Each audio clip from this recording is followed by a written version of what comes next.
Just like to offer a big shout out to Touchdown Digital for sponsoring this week's video. Hi guys, welcome back to the channel. My name's Landslide and you're watching Sniper Photography. Today, 1st of January, I thought I'd come out to a place that I've been trying to get to for some time, and due to the weather being what it was leading up to Christmas, it was just too bad here. It was very windy and the conditions were just not right. But the place I'm standing at is, well, it's just down there, is Landslide Lookout. Now, it is a man-made lookout, but I don't photograph off those man-made lookouts. One, you get too many people. Two, it's hard to set up a tripod. But I tend to go away from these man-made structures or lookouts that tourists tend to frequent, which is okay. I go to the side of them. There's always tracks leading away from these lookouts. So I think it's probably, well, it's only 20 to 6 now, so it's got a couple of hours before the light actually happens here. It's rather overcast and it's actually sprinkling now with a bit of rain, but I don't think we're going to get much out of it. I think I should be able to get some nice images here today. The track that I'll be going down, it's not too bad once I get down to the bottom here. I'll just spin the camera around.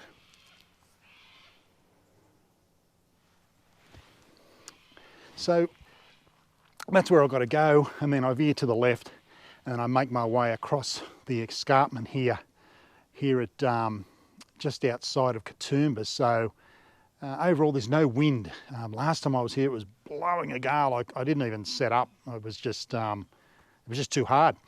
That's one thing I don't like is wind. I won't photograph in wind. It just doesn't, it annoys me actually. So, but what I'll do, I'll go back to the car, get the gear. I'll come down this track and then I'll set up and I'll show you exactly what I'm going to photograph here this afternoon, and fingers crossed, I hope we get some good light. Be back to you shortly.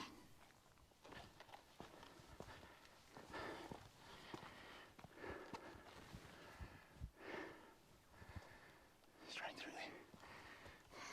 Well, g'day guys, welcome back to the channel. Look, I finally made it down to this particular lookout here, and I've already seen one black snake.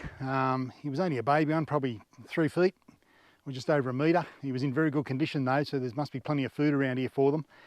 This area is notorious for snake populations because it doesn't get much foot traffic with human beings. So if ever you come to this particular place, Landslide Lookout, bring some safety equipment with you. I've got a PLB here, which just attaches to my belt.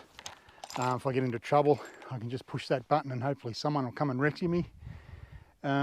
Snake bite kit, first aid kit, and gaiters as well. So yeah, this particular area is very heavily timbered.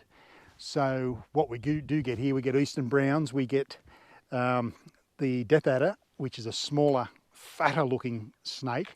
Still punch a bite though, and then the black snake, which I've just seen over there, and he's only a baby one, so that means his mother and father must be around here somewhere. So yeah, you just got to keep a lookout when you come to an area like this, especially this particular part of the Blue Mountains, because not many people come here and these snakes are thriving here. So I'm on this rock ledge. Obviously the black snake was sunning himself on the warm sandstone here, but as you can see behind me here, what I'll be doing, I'll be photographing straight through there.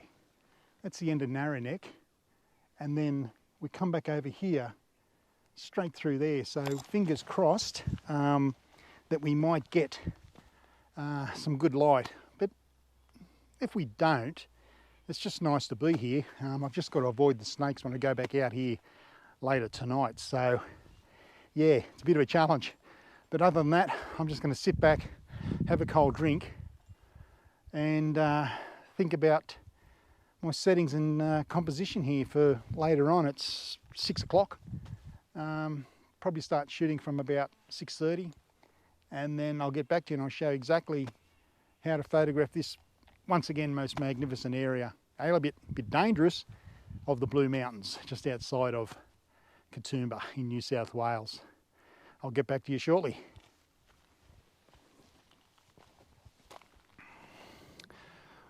Well guys, I've just done a couple of test shots here, and automatically I'm liking what I'm seeing. This is what I like about sunset photography. One, you got plenty of time. Two, you don't have to do a recce the day before to check out your location. Three, you can just take your time. There's no rush about this. But what I'll do, I'll show you one of the images that I just took, and we'll call up the histogram, and I'll explain to you why it's so important that you understand what the histogram does and how to use it to your advantage. So I'll just show you here on the back of the camera. As you can see, the histogram is perfect. It's in right where I want it. There's a bit of a spike towards the left, but that's okay. With the RGB, we'll check that. And as you can see, the red, green and blue.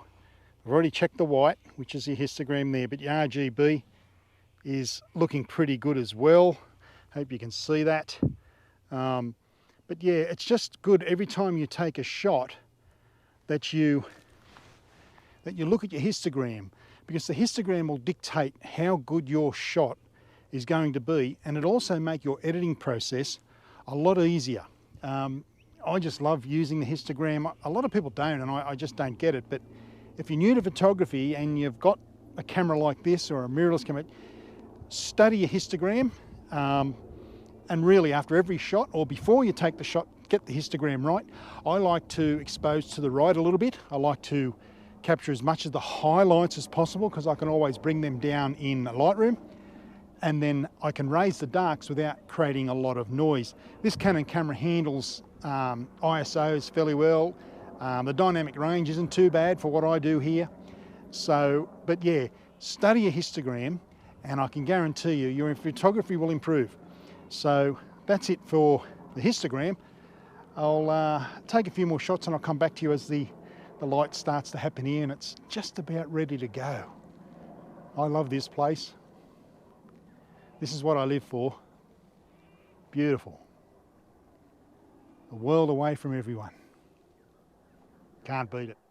Well, it's now 7:10 and the light's starting to fade now. With mountains, you tend to, if they say sunset is at, say, Eastern Standard summertime, with daylight saving, if it's about 8:15, it's usually around about 7:45 or 7:45, because the sun drops behind the mountains and then you lose that impact. But I've just framed up this shot here and it's not too bad. I'm just going to show you on the back of the camera and I'll show you where I'm focusing. And a lot of people tend to bracket their exposures, sometimes unnecessarily. I mean, sometimes you have to, sometimes you don't. And I'm actually using the hyperfocal distance here. And what I'm doing, I've measured out, well, I know exactly how far my focus point is. And I'll just show you. You'll see a tree here. You'll see a tree, like a little gum tree behind all this brush here. Just here, that's where I'm focusing. That means from here and then infinity over to the mountains. So it's very simple to do. You just need to take your time and get your focus points right with this particular shot. The settings really doesn't really matter. But I'm looking at the histogram of this particular scene and it's starting to push to the right, which I don't mind. I push to the right a bit and I'll just show you.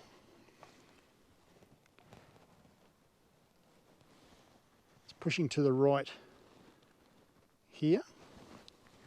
So it's not actually clipping. So I know I've got a bit of detail there still to play with in Lightroom.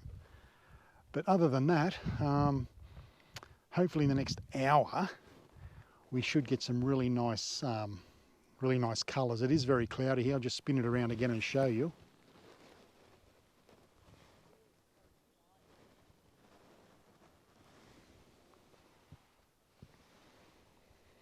And as you can see, it's fairly cloudy. But no, it hasn't been too bad. It's been very quiet here. A couple of big gum trees must have fallen over down in the gully down below, and the noise just echoed through this gully here. Absolutely fantastic sound. But yeah, next time you are out in a location like this, it just pays to get your focusing right and use your histogram. Other than that, there's not much to it really. The breeze is starting to pick up, so it's a bit cooler here now. But other than that, I'll take a few more shots and I'll come back to you at the end, but I will be placing all these images at the end of this video. So yeah, stay tuned for that and I'll come back to you very shortly. Okay, it's 8 o'clock, so we've got about probably half an hour of light left, and it's not the greatest, but there's a bit of pink in the sky which I'll be able to extract in the editing. This particular shot here, I'll just spin the camera around and show you what I'm doing and how I'm building this image in layers. And that's another thing with your photography. You're looking at a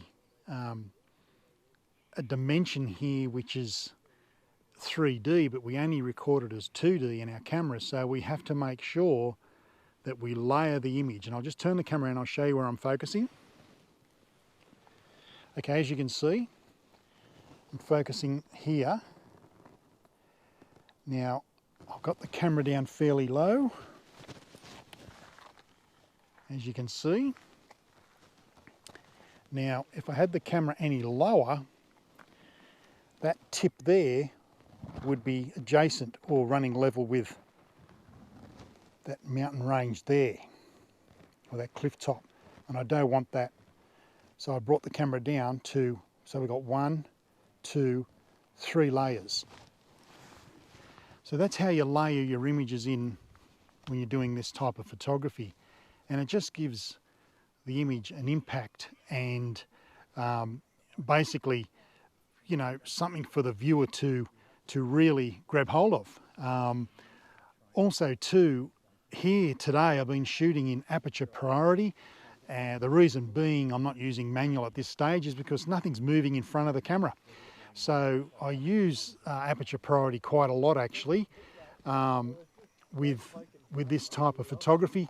If I'm shooting waterfalls, it will be obviously manual, but here we're looking at aperture priority because, as I said, I've got nothing moving in front of the lens. So yeah, look, we'll take a few more shots. I'm going to spin the camera back around and photograph this part here.